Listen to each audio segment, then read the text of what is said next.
when we talk about sort of siding with your bourgeoisie, your government, to tariff other countries, Mexico, Canada, China in particular, you're basically playing the bourgeoisie's game, right? So capital is international. It makes its money international. To pretend like you can play this game with your own country is basically just to cut yourself off from the other workers who would be helping you.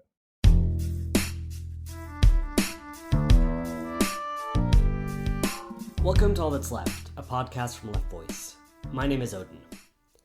We're 3 months in, and so far, Donald Trump's second presidential term has been tumultuous, to say the least. And there's one area that's perhaps the most chaotic of all, one that's left not just people in the US in confusion, but countries internationally and global financial markets. I think you know where I'm going with this. I'm talking about Trump's on again, off again, on again, off again, on again, off again, tariffs. This spring, Trump began to follow through on his campaign promise, and actually long-standing obsession, of implementing tariffs, particularly on China. Because the levels and specific details of these keep changing, I won't go into the details here, but as of recording today, May 6th, 2025, the US has its highest levels of tariffs in over a century, and although Trump has backed down on some of them, the rate of goods from China still stands at 145%, global tariffs, I believe, are at 10%, and there are still tariffs imposed on Mexico and Canada. Officially, the narrative from the Trump administration is that the US has been getting ripped off, and tariffs are a solution to this. So they're a necessary measure to rebuild US manufacturing and to bring more investment into the country. Obviously, this is not going to happen. We are not going back to some imagined utopian past of high-paying US manufacturing jobs. Even if industry came back to the US, it would be fueled by exploiting and repressing US workers. I want to quote my comrade and frequent podcast guest, James Dennis Hoff, who recently wrote the following: "What all corporations want is cheap labor, and they don't really care if it's American, Mexican, or Vietnamese." Okay, so what are Trump's tariffs actually about, if they're not actually about manufacturing, bringing back industry, or anything like that? So we need to see these tariffs in a broader context, and that context is declining US power globally, particularly as the rivalry with China heats up. To put it kind of as simply as possible, Trump is trying to use tariffs to reorient the world economy back to the US and impose US imperialist interests and strong-arm its neighbors.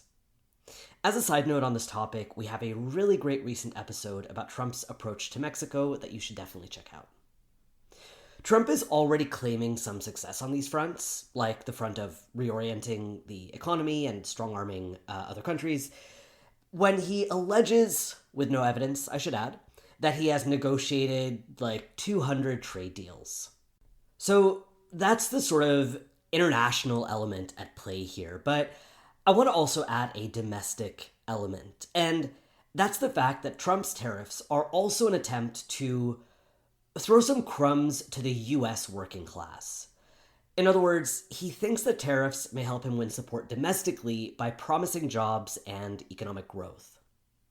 And on this front, he is actually getting some help from labor leaders, like the United Auto Workers, or UAW, President Shawn Fain, who has actually repeatedly spoken out in favor of tariffs for precisely this reason.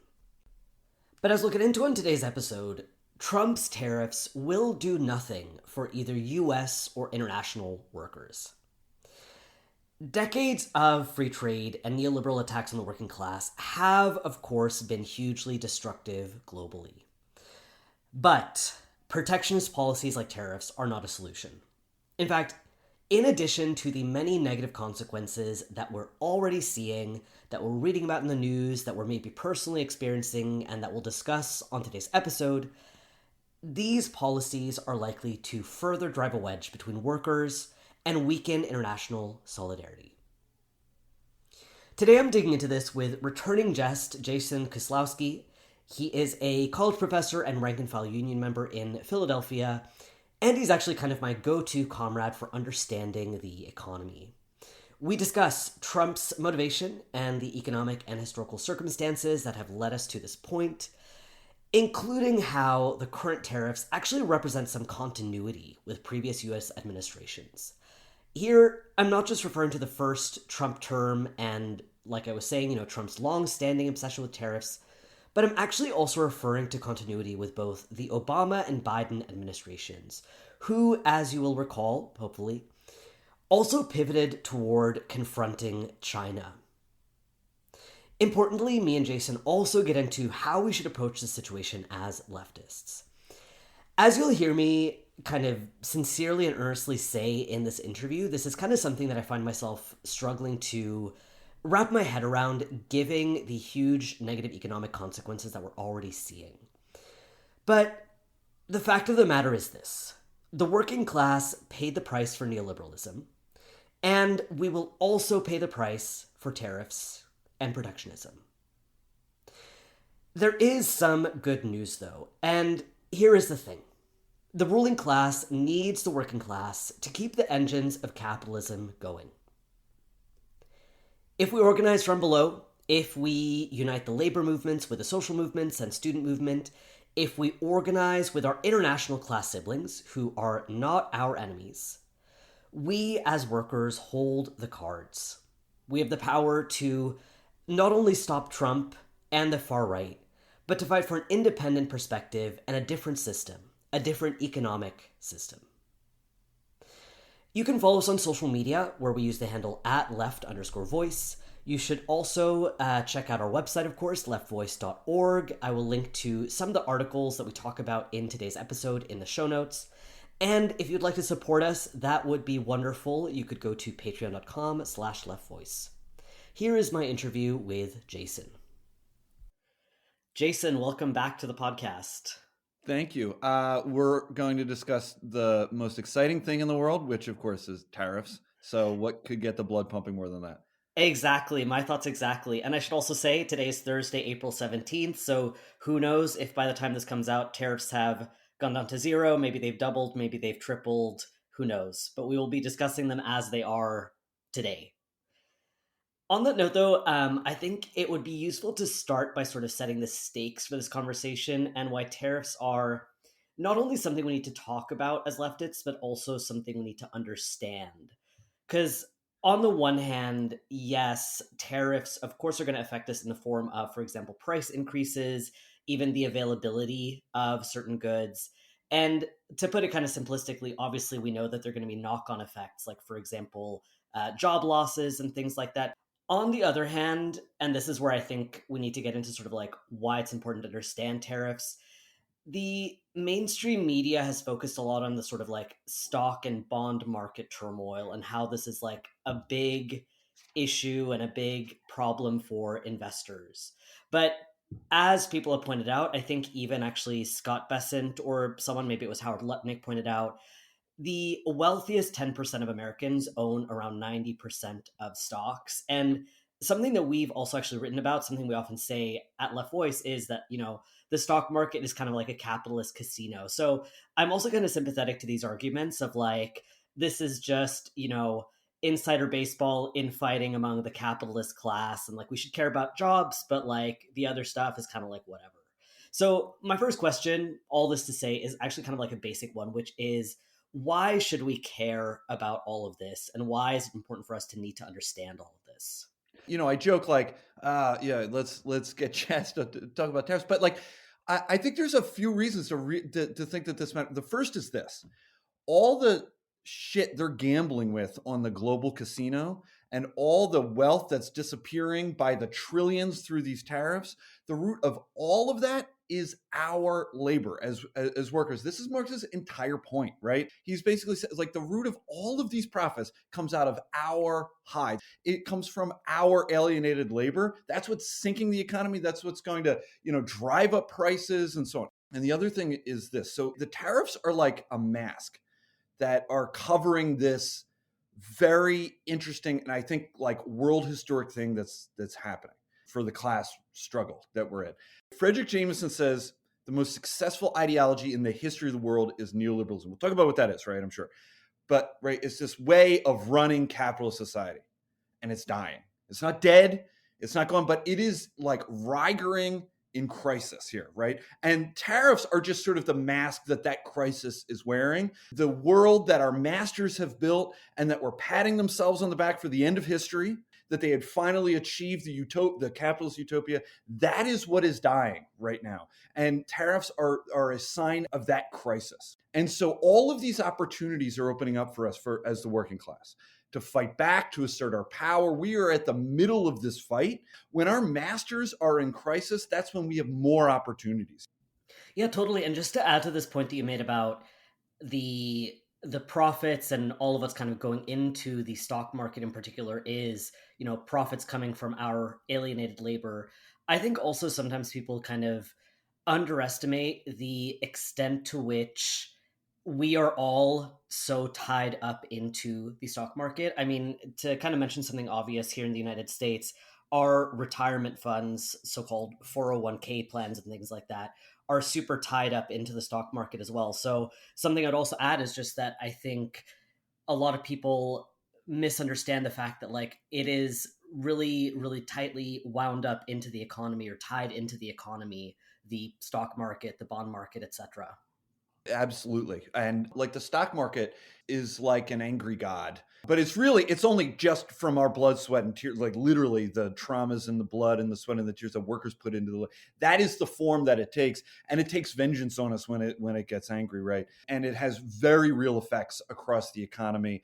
When the stock market crashed in 2008, for example, my parents lost a huge portion of their retirement, and that added years to the labor that they had to do as old people. Like my dad worked in a factory, and that just meant years of backbreaking mental, physical labor on a factory floor.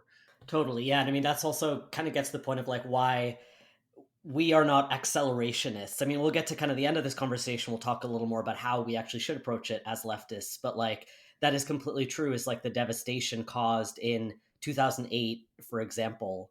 You mentioned neoliberalism earlier as the most successful ideology in history. And I think that's a really good segue into sort of zooming out a little bit to look at the context in which all of this is happening.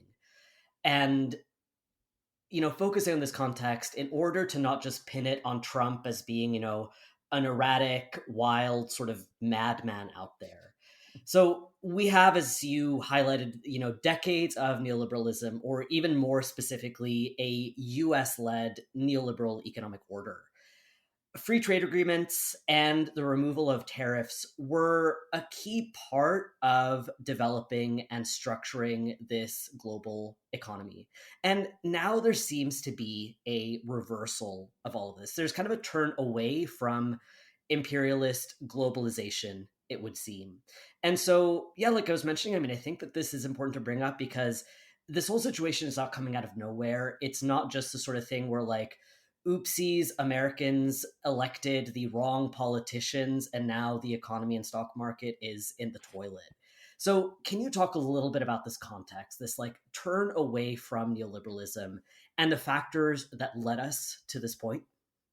Yeah, this is such a great question, and it's such a big one, right? And we have this thing, right? There's this sort of turn with Trump towards economic nationalism, which is also totally imperialist, right? It's just now this imperialism takes on a slightly different costume than it had before, and this is a turn to economic nationalism that was central to Bidenomics as well, right? So we have to see what's happening here is across both parties.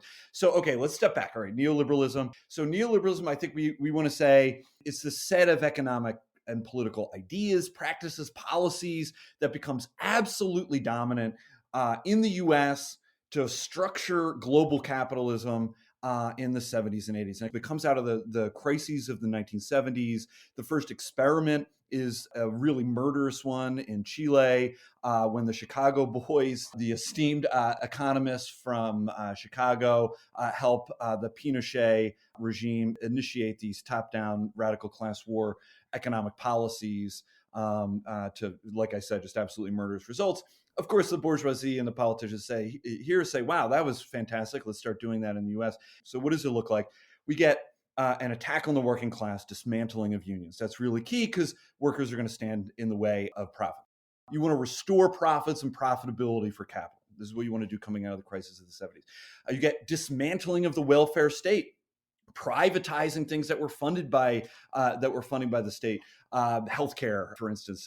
You want to defund things like education. You want to roll back protections for workers and for the masses of oppressed people that were put into place from the 30s to 60s. All these things that would stand in the way of more rampant exploitation, of the rate of exploitation. We want to drive that up and restore profits. It also means plundering the globe in new forms of imperialism, making sure that you empower global financial institutions like the IMF. You want to push for so-called free trade, right? You want to minimize the limits that are for the flow of money and goods across the borders. And this whole thing has meant subordinating even more the entire global economy to the imperialist U.S. state. And that's really the mission here. And so David Harvey's got this book on the neoliberalism. And I think he's right about this, that neoliberalism is a class project. It is class war, but it's class war from the top down. And it's fantastically successful, right? It is a massive redistribution of wealth from the working class and oppressed up. And so we see this explosion of inequality. We see wages stagnating with the destruction of unions on a large scale, not totally successful, but on a large scale. And just to add a couple of names and faces to this process, I guess you could say. Great idea. Some of the sort of more notable people, of course, are Ronald Reagan is kind of the president at this time in the United States, who is implementing a lot of these neoliberal policies. We have Margaret Thatcher in the UK, as well as, of course, leaders all around the world in especially the 70s and 80s. But I also think it's important to mention that, like, although conservatives were kind of a big driver here, we also, of course, have, for example, NAFTA, which came about in 1992 under President Bill Clinton. So I say this not to be kind of persnickety and being too detail oriented here about the names and faces and things like that, but more just that, like, this was a project from all sides of, like, the US political spectrum, for example. It is a project that both Republicans and Democrats furthered. It is a project that both the conservatives under Margaret Thatcher, but then the Labour Party in the UK under Tony Blair, for example, also perpetuated. So really, a huge global system, as you've been emphasizing, that's also been furthered by a variety of political parties, countries, political actors. Yeah, I think this is so important. Neoliberalism is a ruling class project, which means both of the ruling class parties are central to enacting it. It's the Clintons, it's Reagan attacking the unions, like Petco in 1980, sort of the firing the starting gun for dismantling unions. And so on. And it's so worth noting, too, that, like, even though we're talking about the decay or the crisis of neoliberalism, it retains some really crucial features. The attack on federal workers from Trump, we're finding, is a kind of repeat of the Reagan attack on unions as well. I think that's really important. And then, and what's the economic fallout from both of these parties instantiating this top-down class war? Unions are dismantled. We get stagnating wages. We get exploding inequality, like I said. We get outsourced labor, and NAFTA helps accelerate this. We get automation really takes off, which also leads to the decline in the sort of raw numbers of manufacturing jobs in the U.S. We get debt-driven expansion, right, in order to make sure that profits can explode. Lines of credit for the working class have to be expanded so they can have debt-driven spending, which leads to all of these morbid symptoms.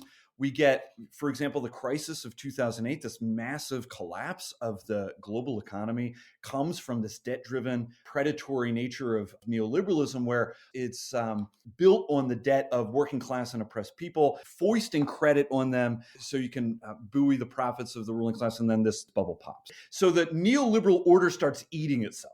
And Nancy Fraser has this new book, Cannibal Capitalism, which is nice. I hate this idea of just constantly giving new names to capitalism. But I think this cannibal nature is really sharp and I think really good. The neoliberal order is sort of starting to eat itself, starting to decay. And alongside this, we find the neoliberal order, for all its talk of freedom, for all of its talk of free markets, it is inescapably imperialist and inescapably murderously warlike. And so we get the longest, most expensive wars in the history of the United States in Afghanistan, and then the disastrous withdrawal from Afghanistan under Biden. And what's happening here, we find then the neoliberal order, which started as this project even more subordinate the global economy to the imperialist United States, starts undermining its hegemony in the world through these disastrous war efforts, but also through the rise of China as a competitor. The outsourcing of labor to China helps power its rise as a manufacturing powerhouse. And now, and we'll talk more about this, that tariffs are now it's becoming clear, are explicitly aiming to isolate and target China. And in other words, it's responding. And this was Biden as well, who is terrified of China and trying to, pass these massive spending programs in the United States, Bidenomics, designed to compete with China. One of the big problems emerging out of this neoliberal order is the rise of China and the competition, the imperialist competition of the U.S. with China. Tariffs then are an acute expression, I think we could say, of a chronic problem, right? You can think about disease, right? And diseases are chronic and acute. A chronic one is one you live with, but is sort of constantly affecting you in a lower order way. And that's sort of what we've seen as neoliberalism has been sort of developing itself in a crisis. And then it flashes up in these moments of more acute crisis, and tariffs are an expression of this. Maybe we can call tariffs an expression of something like late neoliberalism, right? Neoliberalism in the state of advanced decay. But there's nothing to replace it with yet. I'm thinking of Gramsci's great phrase. So Gramsci says, the old is dying and the new cannot be born. And the ruling class is staring that reality in the face. And so Trump looks at this scenario, looks at this sort of decay of neoliberalism. He's building on what Biden has been doing to try to compete with China. Biden had all these sort of tariffs that he had kept from Trump's first phase in office. Trump, in his infinite wisdom, sort of finds one of the crudest ways to deal with this crisis. Trump has basically raided the attic of the bourgeoisie and found a blunderbuss, and then has started firing it. But the point here is not just the incompetence of Trump, which is, of course, real, but the point here is that Trump is a symptom of a decaying system that both parties have been absolutely fundamental to initiate. Yeah, I think that was a really great overview of, in particular, how since 2008, we've kind of seen the neoliberal order crumbling, kind of hobbling around, nothing to replace it, as you said. And so I really like this expression you said. You mentioned that neoliberalism is in a state of advanced decay. And I think that'd be a good opportunity to kind of dive in a little bit more into Trump's goals here, because there's been a lot of ink spilled already from kind of all sides of the political spectrum, left and right, and especially from kind of the centrists, about what Trump's thought process is here. So what do we think that Trump is trying to accomplish with these tariffs? Or to kind of put it differently and to connect it a little bit more to what you were just describing, what is he trying to achieve with them as a sort of blunt tool to, I guess, stave the bleeding of the neoliberal system? Because these tariffs, as I see them, are designed to address a much deeper, fundamental set of systematic issues in capitalism. Because it is unable to resolve those contradictions of capitalism, those problems of capitalism, there's going to be a structural incoherence to what Trump is doing. So, in bourgeois media, sometimes there's folks who are kind of logic washing what Trump does to sort of see some master 3D chess here or something. I think it's worth sort of seeing that there are sort of fundamental incoherences here. The first thing I think he's trying to do is reassert U.S. hegemony, like U.S. leadership as an imperialist state on the global stage. And the second is building a new kind of extremely unstable class coalition in the U.S. So there's an international and a national one. Let me talk about the international one first. So, like I said, we see with neoliberalism's advanced stage, we find China growing in competition with the US as this industrial powerhouse. And now with these tariffs, we're seeing it's kind of the main target, right? So Trump hits a 90-day pause on most of these extra tariffs that he's going to add, but keeps ramping up. And now it's looking like it's about China, the main target. And I think we have to see this as a further expression of stuff that other administrations have done before him, right? We got in Obama, we had this pivot to Asia, right? This idea that he would build this sort of grand coalition of nations to isolate China, which is, I think we have to say, a failure. And that we saw also under Biden as well. So we have to see some continuity here, kind of generally, even from Obama to Biden, from Obama to Trump to Biden to Trump. And Biden was so naked about this as well. When he's, talking about rebuilding infrastructure, his exact phrase, if I'm right, is China is going to eat our lunch, right? He sees China as a danger to the imperialist U.S. capitalist state. And so, building up the U.S. for him was about competing with China. And so the linchpin here in competing with China is, I think, manufacturing. The danger that is seen in China is its massive ability to produce industrially on a really, a large scale. An example of this is electric vehicles. If you look at the charts of what China has been able to pump out in terms of electric vehicles, it is astronomically beyond anything that the U.S. can do. And so you get sort of a sense that where Trump is levying these tariffs, but he's accepting automakers and especially US automakers, there's this idea of trying to carve out the space of the US being able to compete, but also kind of an admitting of failure that we're not going to compete with China on EVs, right? Trump seems to think, unlike Biden, that in some sense that ship has sailed. So I think there's a certain despair sort of lodged at the heart of what Trump is doing. So we've got this imperialist competition thing, right? The U.S. is trying to reorient the world economy back to itself and away from China. And Trump seems to be saying, if you come and beg at my feet and you agree to do less business or whatever with China, I'm going to lift some of these other tariffs that I'm levying. That's the art of the deal, baby. Art of the deal. So all those penguins have to do that he levied a tariff against, just send a couple penguins over here and they'll get those tariffs, right? So art of the deal, baby. All right. So that's sort of the first thing. The second, I think, like the linchpin between these two, I think, is manufacturing. Right, the danger is the massive power of China as the world's manufacturer. And so the second part of this is building this unstable coalition in the U.S. around manufacturing. There's this pipe dream of bringing manufacturing back to the U.S. to counter China, to reshore production. And like we should be really clear, this is a pipe dream. This is not going to happen. The basic pressures of the world economy are towards offshoring, finding the most exploitable sectors of labor that you can. The reason the bourgeoisie does this is because it is so good for profit. If you can find people without unions that can be beaten, that can be children, that can be fired for being pregnant, this is all shit that can happen and that is harder to do in the United States. These are the economic realities that we're talking about here. And so if we look at something like building a car, there's this fantasy that you build a car in the United States that Trump seems to have. And that is just not true. Even building a car like Ford, like parts are made in Canada, they are shipped to Mexico, and then they come back to the United States and they can cross the border multiple times. This is the kind of economy that we're talking about. And this is also why it's so dumb for Fain and O'Brien to talk about siding with Trump on tariffs. And we'll come back to that, I hope, too. Yeah, and there's all these dangers like in driving up inflation, slowing growth. All of this stuff seems to be happening now.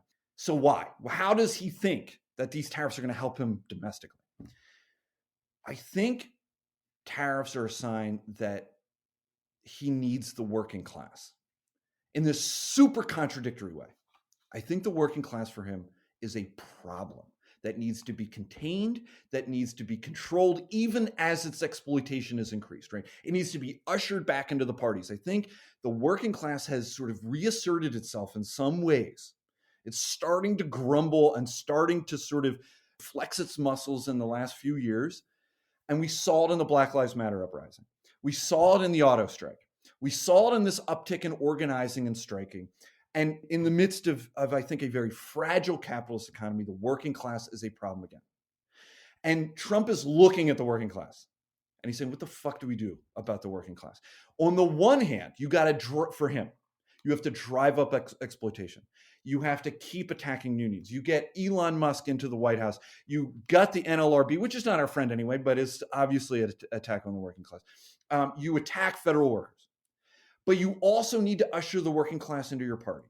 You also need to keep them tame. And tariffs are a kind of way to do this. This was part of his play for the working class. And we see it kind of working by his ability to win over people like Fain, the head of the UAW, by his ability to win over people like O'Brien, the head of the Teamsters. Yeah. He's saying to them, I'm going to give you something. The thing I'm going to give you is tariffs. That's a pipe dream. It's not going to help the working class, but that's sort of the idea. He's sort of buying off the working class in some way. But he's got to stabilize this, right? So basically the idea is, how do you win over the working class when you're also beating them with the stick? You have this imaginary payoff of tariffs. But then he has to buy off the ruling class as well.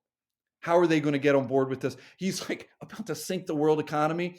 And so he buys them off with promises of permanent tax cuts, with breaking the working classes back. So the ruling class, the bourgeoisie, it's remarkable how quiet they've been. I know there are some stories in the Wall Street Journal and New York Times that there's some people speaking up against the tariffs. There's very few of them. There's Ackman, right, who's a billionaire investor. There's a couple others. But it's been large-scale radio silence. And there was this meeting of like the Yale like alumni association or something in New York a few weeks ago. And all CEOs go and they gather and they took the secret poll. In all of their infinite courage, they did a secret poll and said, if Trump sinks the world economy, who among you will speak out? And it was like, no one. So incredible. Wonderful, fearless masters also setting the planet on fire. Fantastic work. And so there's this desperation I think we can see in the ruling class to break the working classes back. There is a deep fear of what the working class can do to a fragile economy. And they're willing to sort of turn a blind eye to what Trump is doing, to think that he's just bluffing or whatever it is. They're going to sell their stocks.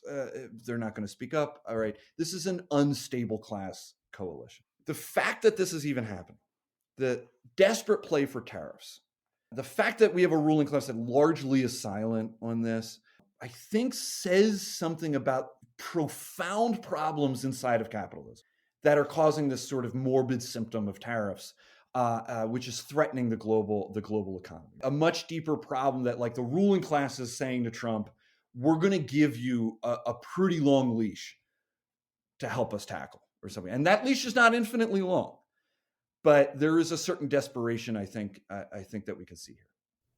Yeah, I'd love for you to say a little bit more about that, because I think that is so striking, is the bourgeoisie's kind of response to all of this.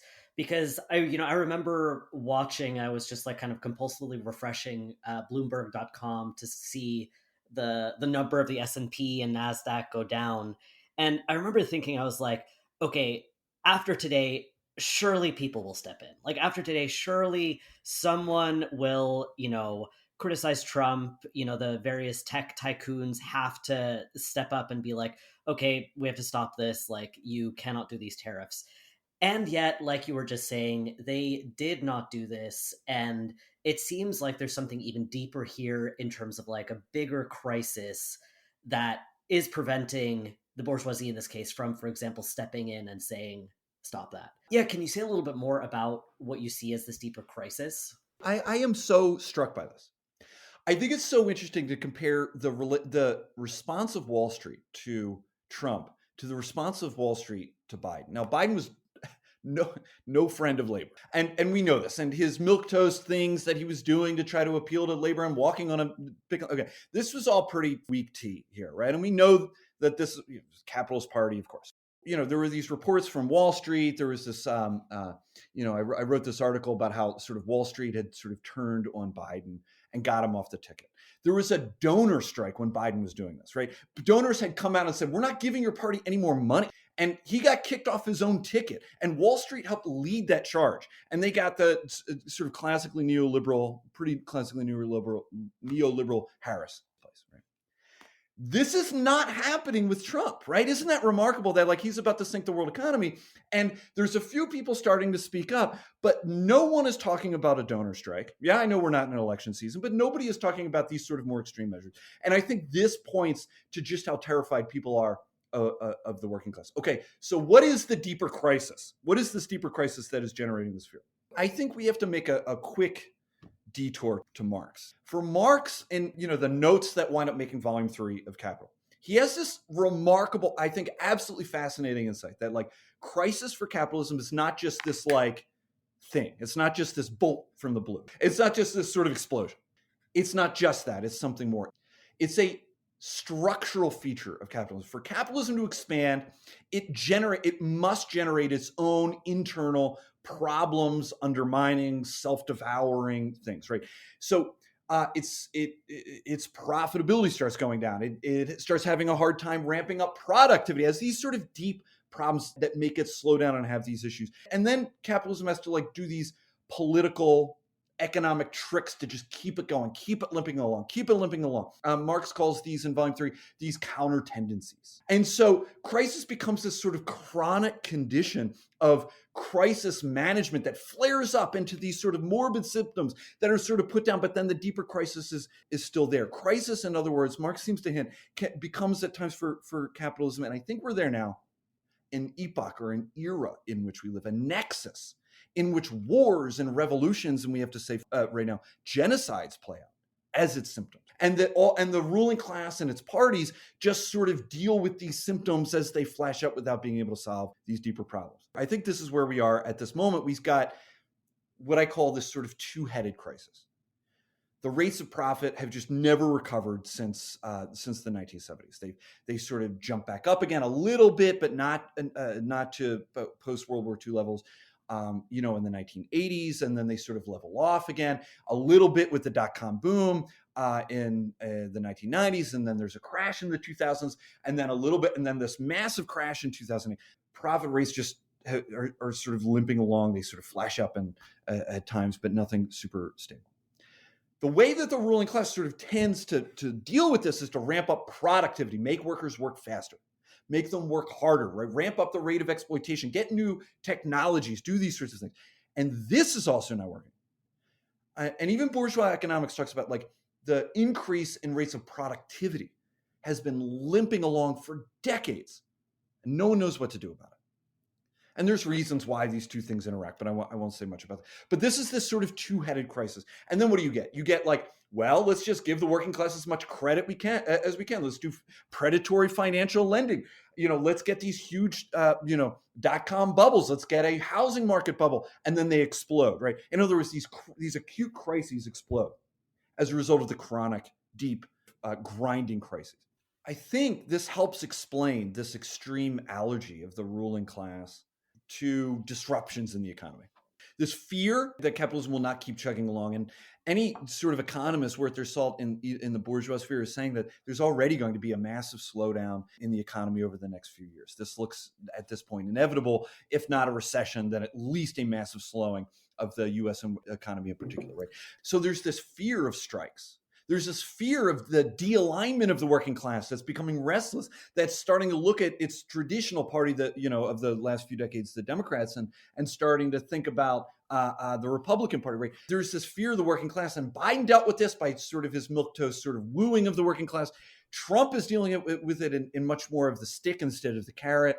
I think this helps explain some of where this tariff stuff is coming from to appeal to the working class, but all the other sort of attacking of the working class to try to usher it through the carrot and the stick behind the wings of the ruling class. In other words, I think what the tariff thing helps us to see is that the working class is at the center of US politics right now. And there is a terror of what it will do. And I think that the working class, that awareness is flashing up, but not really fully taking root everywhere yet. But I think that there is this profound power position in politics that the working class has, especially now as the parties are trying to maneuver, like, what do you do about the working class in the midst of this long grinding crisis, right? So you get this crisis that neither party can solve, that must get the working class in line, but it is not in the interest of the working class to align with either of these parties. That's the structural problem we're in, I think. Totally. We already mentioned, for example, the massive UAW strike, but also some other strikes at, for example, Boeing, as well as rising labor militancy in the higher education sphere. So I think that that's totally right. And I think especially we've been seeing a lot of rise in class consciousness in labor organizing since the pandemic in particular. Just as a way of kind of wrapping up this discussion of like, why tariffs and what their goal is, I think it'd be useful also to talk about how this is going, for lack of a better term. I mean, would you say, this is a leading question as always, which I often ask on this podcast, but would you say that Trump's strategy is already failing? I would say this looks like a turd. Right. Let me Yes. say, okay. He started sinking the world economy. The bourgeoisie itself barely made a little squeak. It seems to me the main thing that makes him back off is something that we would call the treasury bonds, the treasuries market. The foundation of the world economy started to rumble. That started to terrify his administration and sort of everybody. There are these sort of bonds, and they're US Treasury bonds, and they're considered like the safest asset in the world. You can put money and get pretty sure of a safe return on the back end of this. And so like countries like China and other countries around the world buy these as safe investments. What we saw is that people started selling their bonds. In other words, people started saying, well, wait, I'm starting to see the safest bet in the world economy is no longer very safe. And so you start seeing like the interest rates on treasury bonds start to go up. In other words, like people are selling, so it becomes more attractive to buy them, right? Because people are selling. That has all sorts of knock-on effects. First of all, that's how the US raises money to run. That's how it borrows money. And two, when those interest rates go up, that means it's more expensive to borrow money. The US is already in an unbelievable amount of debt. And this makes it more expensive to pay off your debt. And so that makes everybody start to crap their pants. The bourgeoisie starts to crap its pants. I don't think this is exactly what they're thinking, but it is worth remembering that both the French Revolution and the English Revolution were precipitated by debt crises. And so I'm not saying we're anywhere close to that, but what I'm saying is the political and economic danger is extreme in debt crisis, and this only exacerbates it. So that warning sign started flashing up on the dashboard, like that red thing starts blasting on the dashboard, and this is when. And Trump even says this in a press conference. Someone asked him, is there something to do with the Treasury market? And he basically said yes. And he said people started to get squeamish about that. Right. So you get Trump sort of using this ancient weapon of like mercantilism, tariffs, and realizing that like the world has become so globalized that the world economy is so interlinked that it starts to affect the foundation of the world economy. So this just, I think, expresses again this sort of crisis of neoliberalism. Yeah, that like the thing that you are reacting to, even the anti-neoliberalism thing you have is not working.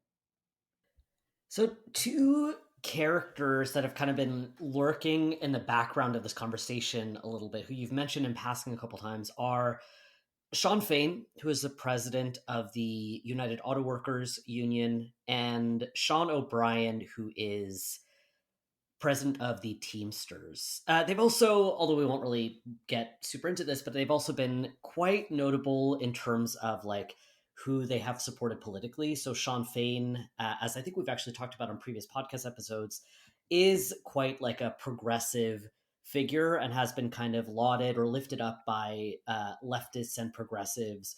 Whereas Sean O'Brien spoke at the Republican National Convention, for example, and I bring these people up, and the reason you brought them up is because, quite notably, they have both expressed support for tariffs to varying degrees, to be sure, and they speak about them in slightly different ways. And on the surface, I kind of get this. Because, I mean, you already mentioned tariffs as sort of like a way to, in some ways, appeal to the working class. And, I mean, neoliberalism sucks. Free trade, NAFTA, etc. I mean, we already know that this like mega decimated the US working class. I mean, we have comrades who are in Detroit, for example, who have written about how hollowed out some parts of the United States became because of all of this, because of neoliberalism. So, yeah, on the one hand, I kind of get it. And that is kind of what I think Fain and O'Brien are getting at. But I wanted to ask you a little bit more in depth about, like, what is their thought process here? Why are they in favor of tariffs? And why are we not in favor of tariffs? Or rather, why are we not, joining the bourgeoisie, joining these capitalist politicians in cheerleading for kind of like one side or the other, tariffs versus no tariffs? I have to say this is absurd. So just first of all, right? We're t- we're talking about our union leaders supporting a president that is talking about mass deportation of the working class, attacking trans people. Right? This is the guy that they're talking about working with, right? The head of an imperialist state. This is, I have to say, utterly pathetic. Fain and O'Brien are different, but they're different in the same way that the two sides of a penny are different, because they're the same. They're the same coin, right? So they're both labor chauvinists, right? And so what I mean by this is, like, they seem to think that the path forward, that you get power for the working class by begging the state for it, by siding with the state, like for treats from the table, right? They think, like, if you fuck over Mexico's workers and if you fuck over China's workers with tariffs, that somehow, one, it'll help the working class, which is a fiction, and two, that separating yourselves from these other working classes is somehow going to help you. And this is so wrongheaded. And we've already talked about why the tariff stuff is not going to work. It's also going to increase, and it seems to be increasing, inflation while slowing the economy. And so what we're talking about is, with inflation, is pay cuts. When we talk about sort of siding with your bourgeoisie, your government, to tariff other countries, Mexico, Canada, China in particular, you're basically playing the bourgeoisie's game, right? So capital is international. It makes its money international. To pretend like you can play this game with your own country is basically just to cut yourself off from the other workers who would be helping you. Even if this happened in some magical fairy realm, the utopian dream of iPhone factories on every corner happens here.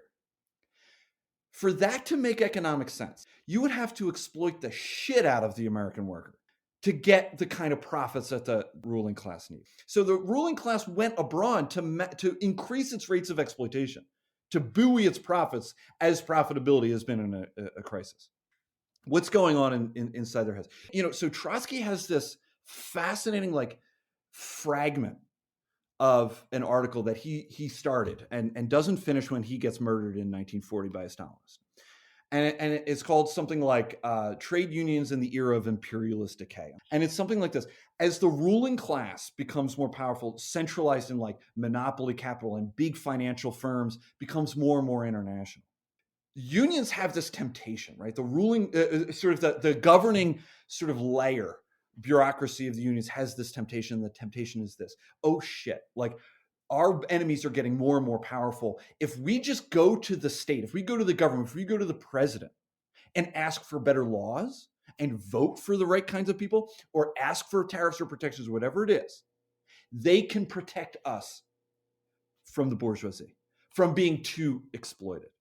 And right, so there's this idea that somehow the government, somehow the state, somehow the imperialist capitalist state, run by Biden or Harris or Trump or whoever, Obama, whatever, is like a neutral referee standing there, kind of swatting people in the nose with a newspaper if they go wrong. And this is completely wrongheaded. It's completely wrongheaded because the state is a class formation, right? It exists now more than ever to execute what the ruling class needs for it to maximize its profit, to manage the crisis that it is chronically in. And so this strategy of turning to the state, this is what we get from, like, Fain and O'Brien. And by the way, this is what labor leaders have been doing, has been the centerpiece of their strategy since the onset of neoliberalism in the 80s, and even before this.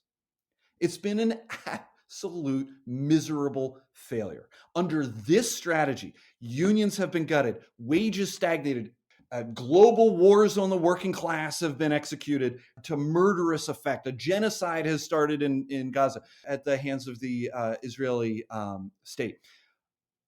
This is the fruits of that strategy. And there's that line from like Arrested Development. You know what I'm going to say? Where Tobias, people always think it's going to work for them, and it never does. But it might for us. And this is where we're at. This is why I call this miserable misleadership. The path forward is solidarity. It's recognizing that the ruling class of the U.S. has an ally, and its ally is the ruling class of other countries, even in imperialist competition. Is to realize that our friends are not Trump or Biden, right? Our friends are the other workers who's getting exploited to the hill across countries, right? It's organizing ourselves. It's forcing our unions to fight. And we have weapons. Like I said, this whole tariff thing is showing us that the working class is still at the political center. We are the thing that the ruling class is terrified of. And they're using the carrot and they're using the stick. And they're terrified of us. And why are they afraid of us? And they're afraid because of the weapons we hold. We control the flow of the profits that they gamble with. Yeah? Like, to go back to the beginning, this big casino, they want us just to blow on their dice and then they can gamble and sink the world economy. We are the ones who are generating that profit for them. Yeah? And we control it through our labor, through our strikes, through our self-organizing. That's where there's this quote from Engels that we have no intention of defending protective tariffs any more than free trade, but rather criticizing both systems from our standpoint. Ours is the communist standpoint, right? That's the working class standpoint. That's where we start from. Yeah. Siding with our enemies is not going to help us.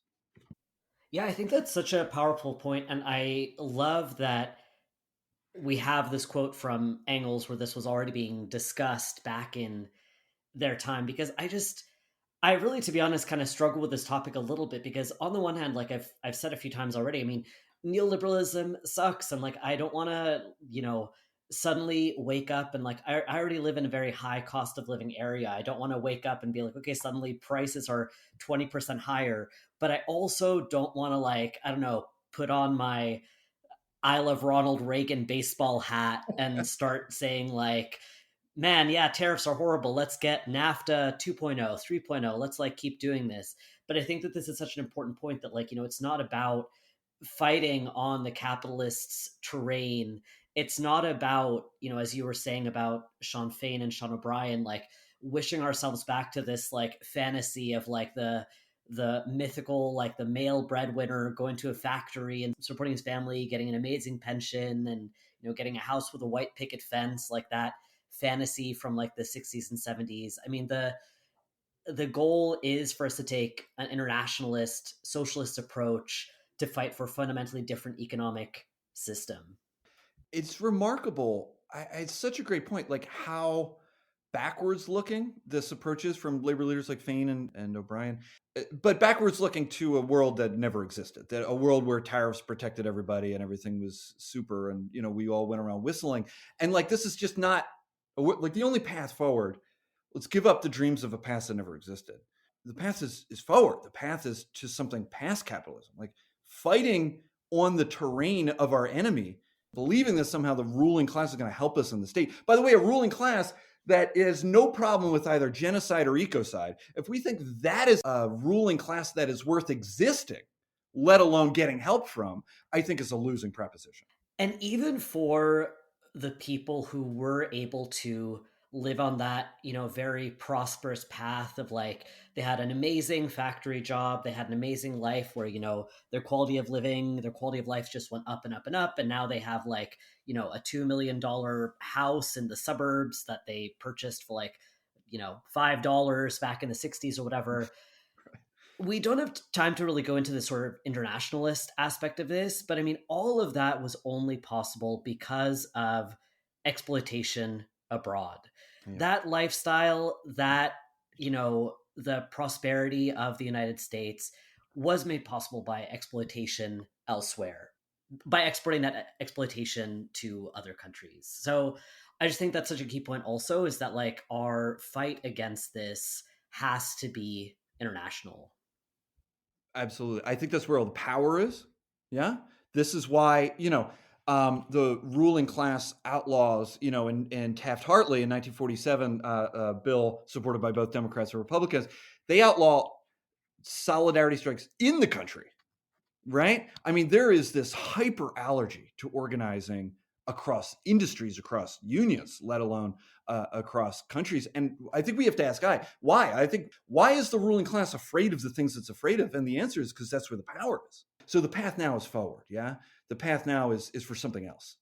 And I think that something else is international class struggle. Independent of the capitalist classes. It has to be. I mean, look at these monsters on both of these parties. Yeah. And I think it's so, I think the Palestine movement is this incredible rupture of bourgeois hegemony here, where like both parties supporting genocide has showed its face, bared its fangs. And young people, activists, working class people, people of color in the streets are sort of fighting for international solidarity. It's this explosion that I think we need to, and we can build on. I think that's a powerful place to end it. As always, Jason, thank you so much for coming on the podcast. Thanks. Yeah, appreciate it. Thanks, Oden.